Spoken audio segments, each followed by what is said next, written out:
All right, so lesson 9.6, modeling real-world data. Make sure you have your calculator because we are going to be using them extensively in this. Okay, so here's a look at the families of functions. We're going to focus on these four families of what we're doing today. The linear function, and quadratic, and exponential, and square root.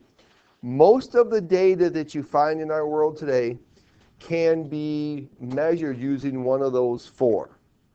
Sometimes they might use a cubic function also, but usually those are the main ones that they use. The only other ones really might be sine or cosine. So we're going to take a look at these families of functions. Now, with these families of functions, we're going to figure out if we have a set of data, which family does it go with? Okay? Is it linear, quadratic, exponential, or square root? Do you remember doing differences? First differences, second differences, finding ratios. Okay, we did that in Algebra B. Well, we're going to work on that, use those today. So if a model is linear, then it has constant first differences for the y values when the x values are evenly spaced. If it's quadratic, it has constant second differences when the for the y values when the x values are evenly spaced. If it's exponential, it has a constant ratios for the y values with evenly spaced x values. And square root is the easiest one to tell because square root is constant second differences for the x values with evenly spaced y values. So if you look at the quadratic and the square root, those are the opposite. Anybody know why they're the opposite?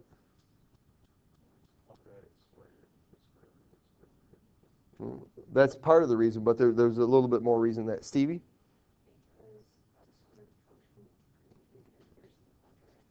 And that's exactly why. Remember we talked about how inverses, we switch domain and range? Well, it's kind of the same thing. We're almost switching the domain and range because we're switching which one is important as far as x and y. So with these three, it's always evenly spaced x values.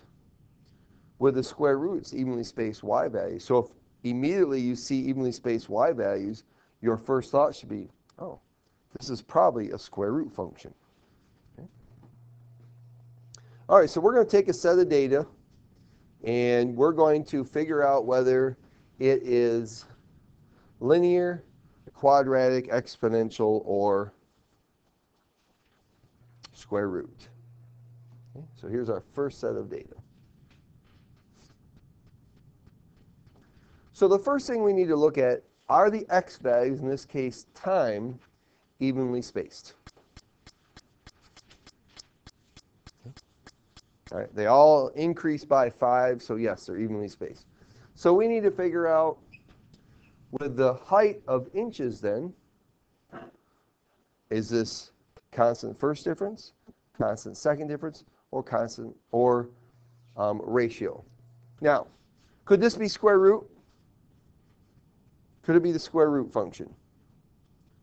Okay. No, because the x values are evenly spaced, not the y values. So I know right away it's not square root. So I have three options then.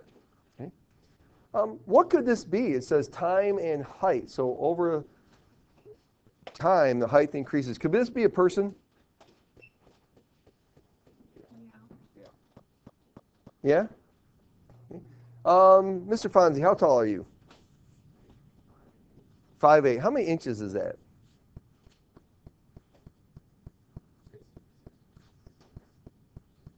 68 inches probably, right? Okay, 68 inches. And, all right, so are you 16 yet? No, 15 years old and 68 inches tall, okay? Now look at this, this person here, or this object here, at 10 years old, it's 93 inches tall. Okay? How tall is 93 inches? That's 7 foot 7. Okay? That's almost 8 feet tall at 10 years old. What do you think might be 8 feet tall at 10 years old? Okay, maybe like a giraffe or a elephant or something like that. You know, I had somebody say, oh, it could be a tree. That's right, could be a tree. You know, I had somebody say earlier in second hour, a house. Okay, you know, I've never seen a house grow, but you know, hey, what the heck, you know? All right, so let's figure out whether, so you get all this humor in here too. All right, so let's figure out, is this first, second differences or constant ratios? So let's start with differences. So we'll calculate the first difference. And one thing to remember when you're doing differences or ratios, always start from the end and work your way backwards. Okay? Because we have to do it that way. We need to start and we need to subtract 198 minus 163. What do we get? 35. Okay? And then 163 minus 128. Okay, that's 35. Oh, I see a pattern already, huh? 128 minus 93 is? Okay, and 93 minus 58 is. Okay. So, since the first differences are the same, then this would be a linear model.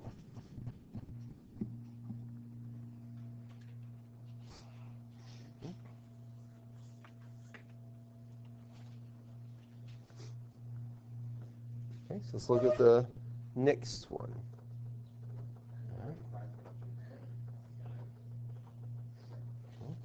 Or 7 inches every year.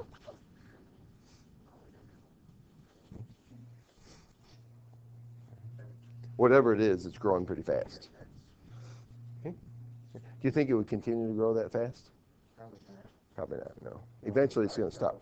That's the one thing about data, is eventually your model will not work. Okay, like if I found a model for this, that it says like, if it's 5 or 35 inches every 5 years, that would be 7 inches every year. So is there anything that grows like that? I mean, even trees grow, but eventually they are going to do what? Okay, they're going to stop growing eventually, okay? They're not going to keep going until they're, 1,000 feet tall. That'd be kind of cool, wouldn't it? Okay, that's going to be a long time from now, though. There you go. All right. Okay, letter B. Now, sometimes you can actually look at them and have an idea which one it is initially. Okay? But when I look at this, which one can it be? This one can't be square root because the x values are constant, not the y values. All right? So I know it's not going to be square root. So I actually have a good idea with this one. All right? And not because I just did it last hour. Okay? Because when I take a look at this, I'm thinking the pattern, the way these numbers are going down, okay, all right, that it's probably not quadratic because it goes down. But there's two other ones that go down, either linear or exponential decay. Okay? But let's check it out, and let's do our differences first. All right. I really have a pretty good idea. I think if I look at that, I'm thinking exponential right away. Okay? But let's check our differences. So first difference.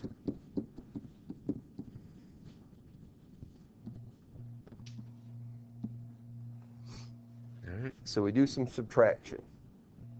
And we're going to get negative numbers because we have a smaller number minus a larger number. So what's the first one? Somebody besides Mr. Patera. Okay. 354. Okay, so negative 354 for the first one. All right. All right. David, you got the second one?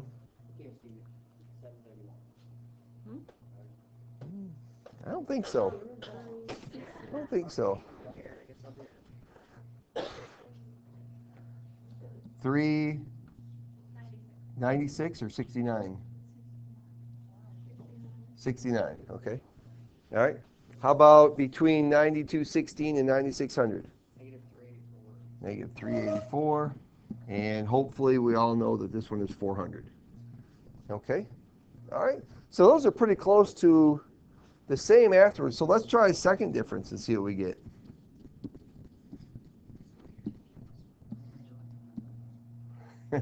That's all right, Garrett. These are small numbers. I think I can do it. Right?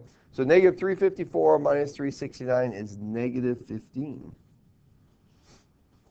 From 384 to 369 is negative 15. Okay.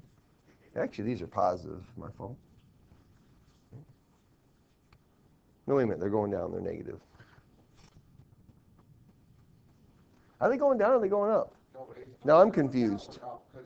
They're going up because the negative numbers are smaller. Okay. All right. But look at this. 15, 15. Oh, hey. But what's this one? 16. They're not the same.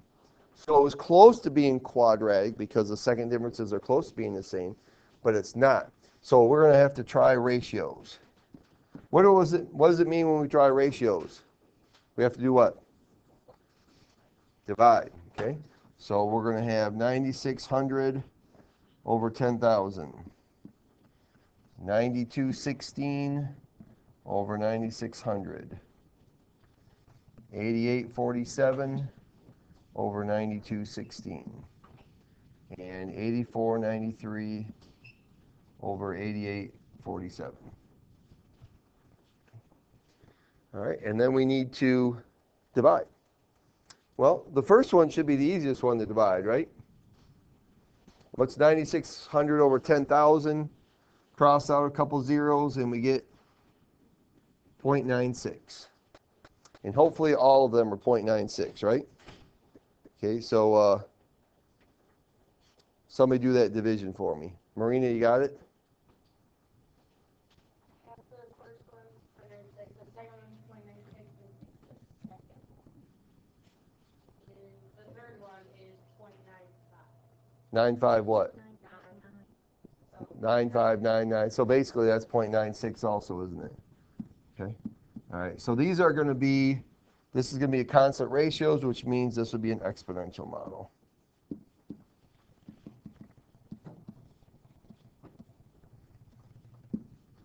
All right. It's going to take a little bit more work, but because of these going down the way they were, 10,000, 9,600, like that, my first inclination would be exponential, and so I would check that out first before I actually did the differences then in that case. But some of you might see that, others of you might not, and that's okay. All right, so I want you to do letter C here yourself.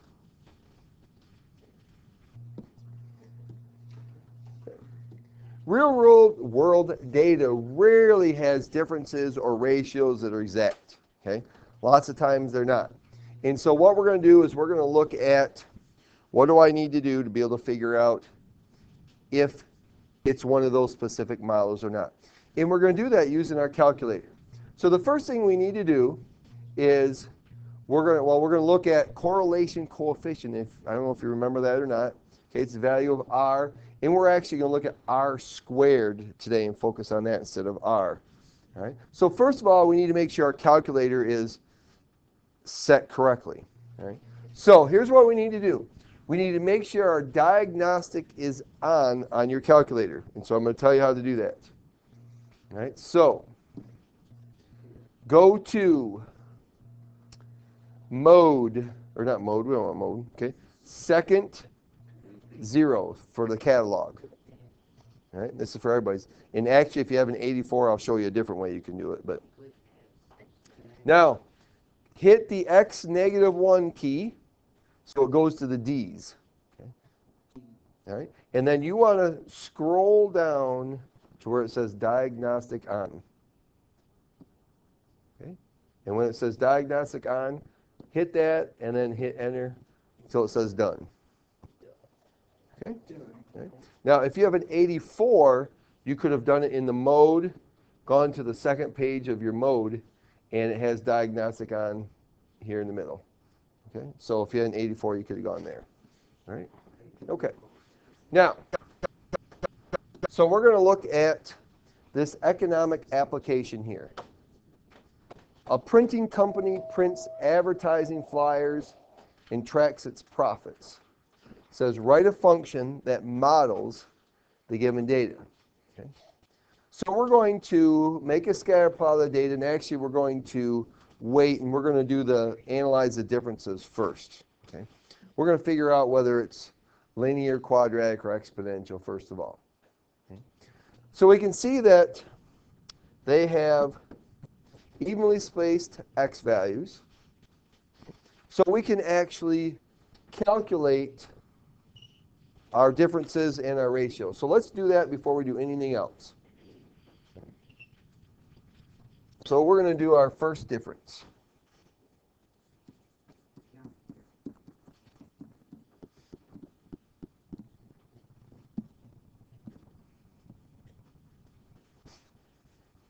So we've got 720 minus 500 is 220.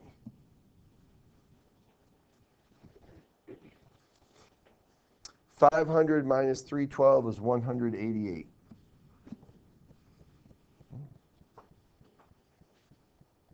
312 minus 175 is 137. 175 minus 70 is 105, and then 60. Okay. All right. So those aren't the same, so let's do our second difference. All right, so if we calculate the second difference, let's see, this one's 45, this is 32, 51, and 32, all right? All right, so, okay, those aren't the same, all right? They're really not even close to being the same, so we need to do ratios then, okay? All right, so let's check out the ratios. Now, hold on a second. Ratios. That means we're dividing, right? What's 70 divided by 10? 7. Okay. And 175 divided by 70, that would be about 2.5, right? Okay. But 720 over 500, that's just barely over 1, isn't it? So if we've got a difference of 7, a ratio of 7, 2.5 down here, we're a little over 1. Do you think it could be exponential? Okay. Probably can't be. That's the thing. When we're talking about real world data, is that sometimes it's not going to be exact, but it's going to be reasonably close. These numbers really aren't that far apart as far as 32, 45, 51 are. Okay. So it's probably going to be quadratic, but we're going to check with our calculator to see which one produces the best thing for us. Okay, so we're going to put the data in our list to start out with. Who remembers how to do that? Anybody? Okay. Okay. Stat and then edit. All right, so let me bring those numbers back up. So we need to put all of the X values or flyers in list 1. So hit stat and edit. Now, anybody have anything in their lists? Okay. If you do, go to the list number, press clear, and enter.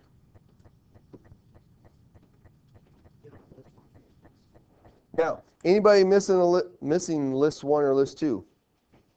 All right. If you don't have list 1 or list 2, go back and hit stat, and then number 5, setup editor, and then hit enter when it says done. Now when you go back to, you'll have list 1 and list 2 back in there. Okay.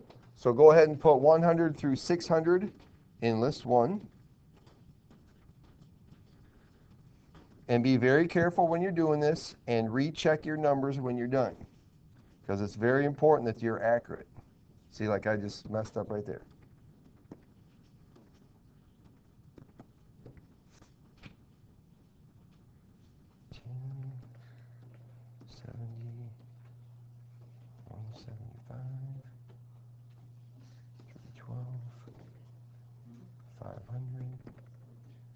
And 720.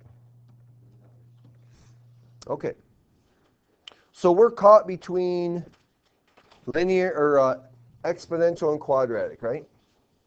Okay. So here's our steps for doing this. Right here. So some of you are going to want to write these down as we're doing them. All right. So first thing we did is put the data in our list. We got that done. Now we want to turn our scatter plot on. Okay.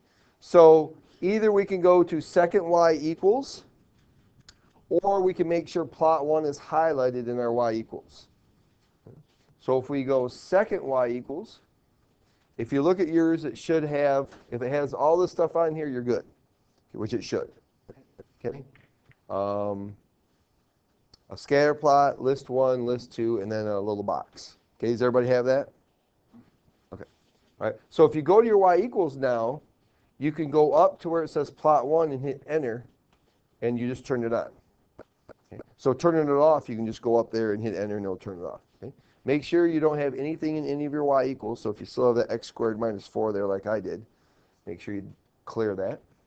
All right. So it says next, number 3 then, it says to make a viewing window for data, do zoom 9. That fits your window to your information. So zoom and 9, and you should see a scatter plot like I do.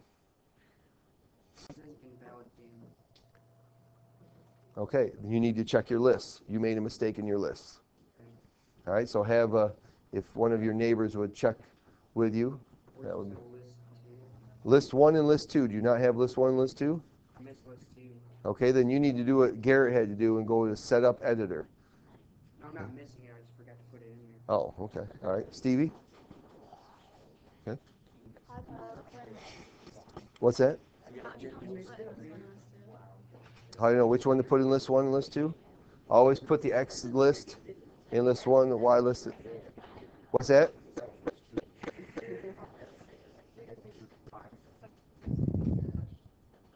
You didn't turn the plot on. Plot 1 has to be highlighted.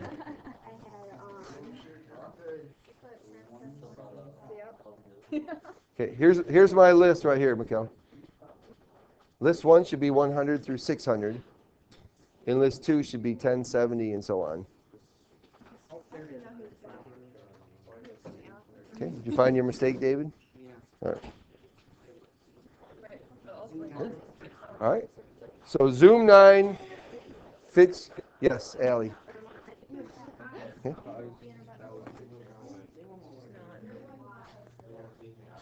Okay. Your lists are.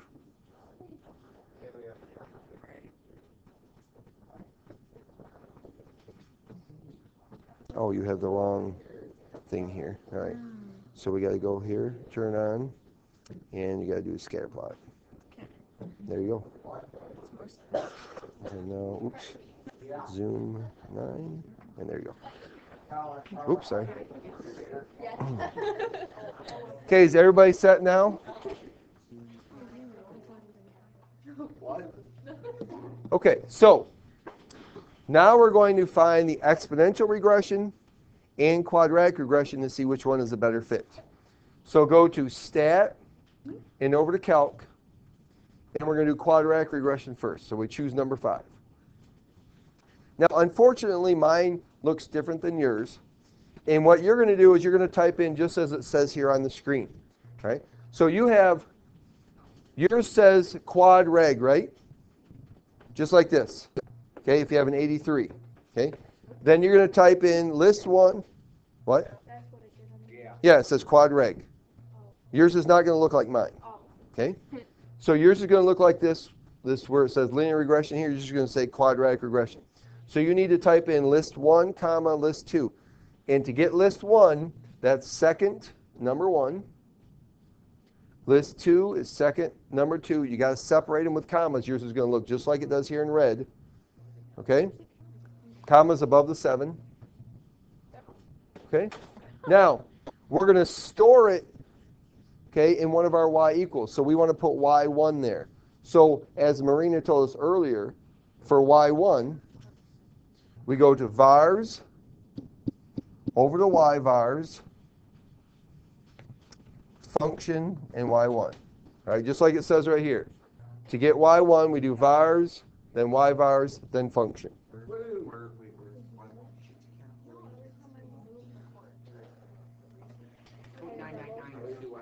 Okay? And then you hit enter once you got that in there. And it should look like this.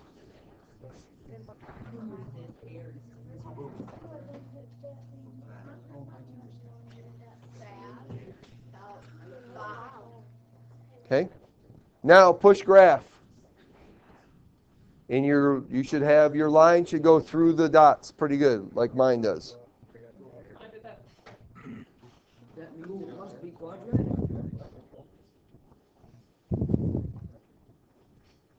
That's because you don't have the numbers right in your list.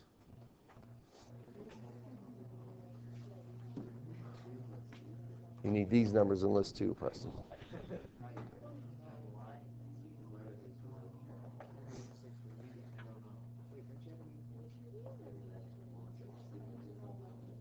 Tell you what, if you guys want to go home and watch this, it's going to be long. If you have dial-up, forget it, I guess.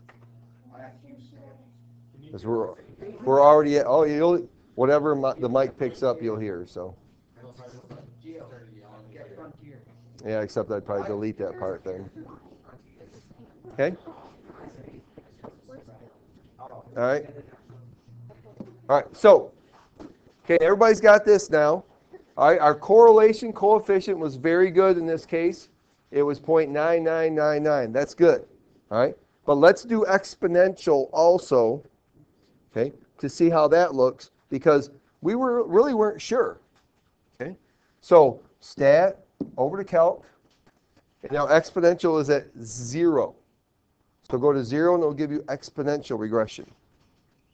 And then do everything you just did with quadratic regression to get it to show up, except we're going to use y2, not y1. Okay, use y2, not y1.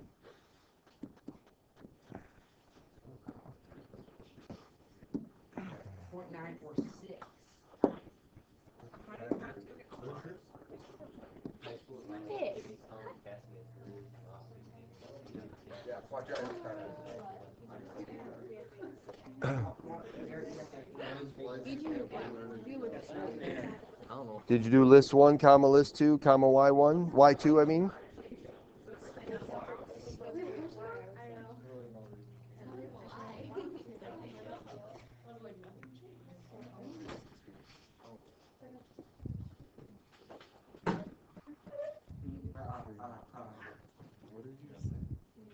So I should get a TIA for a plus still addition.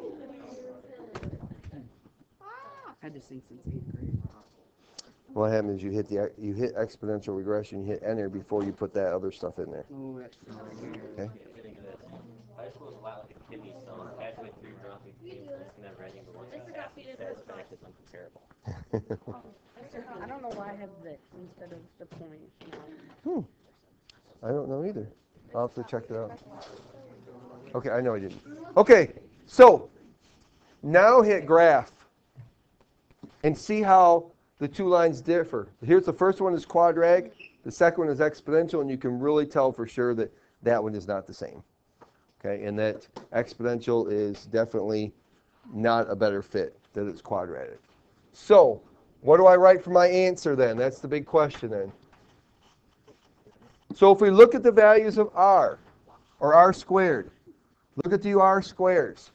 With quadratic, it's 0.9999. With exponential, it's 0.895. So there's definitely a huge difference between them. Okay? So do we have to make a scatter plot? On your calculator. Okay. You don't have to put it on paper. It says like that here to make a scatter plot. Yep, just do it on your calculator, okay? So then my answer would be y equals 0.002x squared, okay? Ax squared plus bx, so plus 0.007x, and then minus 11.2.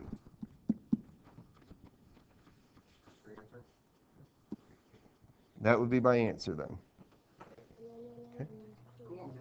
This, notice here, and check it out, number 3, that none of them are evenly spaced, which is what you're usually going to get when you have real world data, is that it's not going to be so nice that I can actually do first and second differences or constant ratios.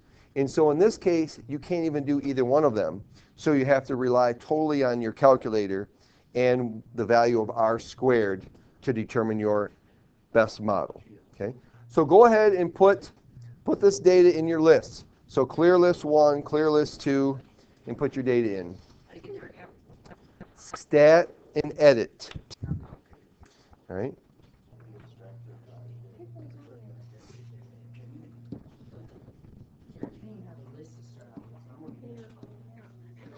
Make sure you always clear the lists.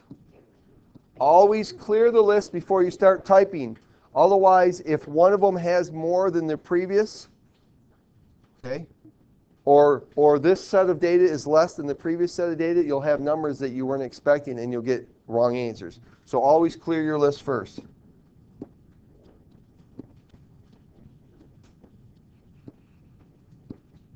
And always double check your numbers. I especially have to because on the board, lots of times it double clicks on something.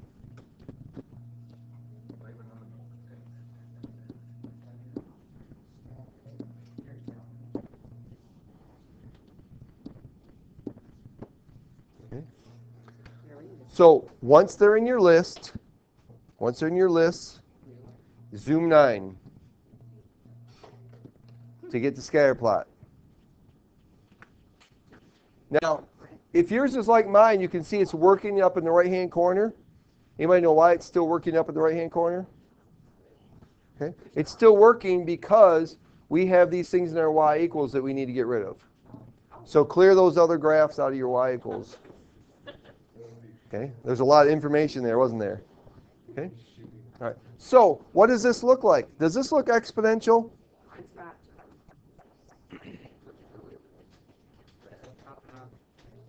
Did you hit zoom 9? And you have to remember to do zoom 9 with every set of data because it produces a different window all the time. All right, and you need the different window. Okay. Now, this one looks like it could be square root, or it looks like it could be quadratic because of the type of curvature. Okay. So let's just go through the process. It is quadratic, it's a better fit. Let's go through the process of doing quadratic again. So stat over to calc number 5. Okay, there's quadratic. So then type in list 1, comma, or L1, comma, L2, comma. No, you don't. And then Y1. Put it back in Y1.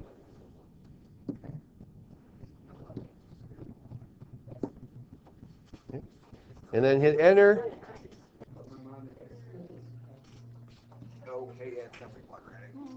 All right.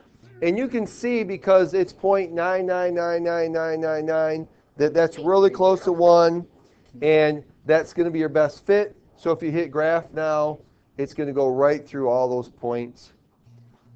Very well. So my answer then is going to be